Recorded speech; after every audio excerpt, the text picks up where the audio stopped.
स्वस्ति वाचनम् ॐ आनो भद्राः क्रतवो यन्तो विश्वतो दगासो अपरिता च उद्विदाः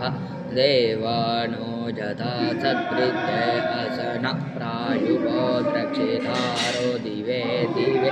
देवानावद्रासो भद्रिभूयतां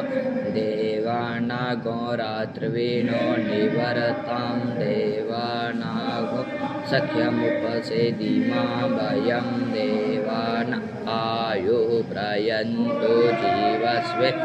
तान् पूर्वयानि विदाहुमये भयं भगमितरमिदिति अयनं वरुणगो सोमश्विनाः सरस्वतीनाः सुवाक्यमस्करत्तन्नो वादो तन्मादा प्रेतवेद्योः तत्ग्रवाणा सोमसूतो मयो भुवश्विनाशन्दियनं यूयम् अश्विना जगतशक्तेषु पदि होमय भयं पोखानो यथा देवसामसदा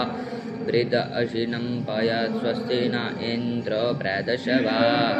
स्वस्ति न पूषा विश्ववेदाः स्वस्ति न नक्ष अर्ष्टेनेमि स्वस्ति नो बृहस्पतिर्दो पश्वे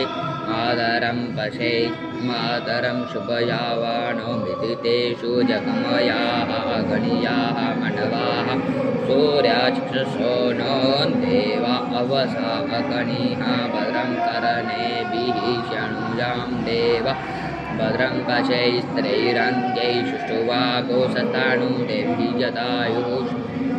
शन्ताणुः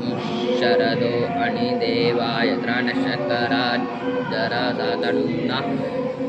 पुतरासो यत्र पितरो भवन्ति मानो मदयारितदिन जुनतो अदितद्योः रातिर्यरक्षय स पितरा स पुत्राः